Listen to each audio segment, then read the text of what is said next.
Good morning. இன்றைக்கி healthy probiotic கஞ்சி எப்படி பண்ணுறதுன்னு காமிச்சு தரேன்.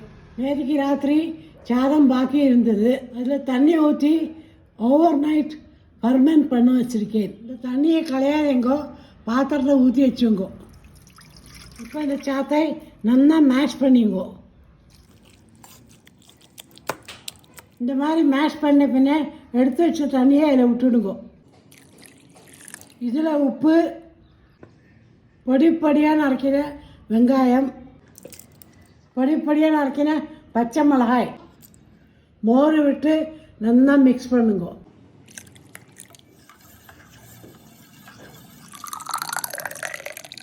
That's it. ப்ரோபயோட்டிக் கஞ்சி ரெடி. இது வயத்துக்கு ரொம்ப குளுமை, உடம்புக்கு ரொம்ப நல்லது. காலங்காலத்தால் ஒரு மயத்தில் குடிக்கணும். வெயில் காலத்தில் இது ரொம்பவே நல்லது. அப்புறம் இன்னொரு விஷயம், வயிற்றில் புண்ணு இருந்தால் பச்சை மிளகாய் சேர்த்துக்காதேங்கோ.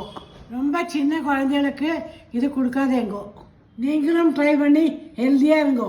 பாய்.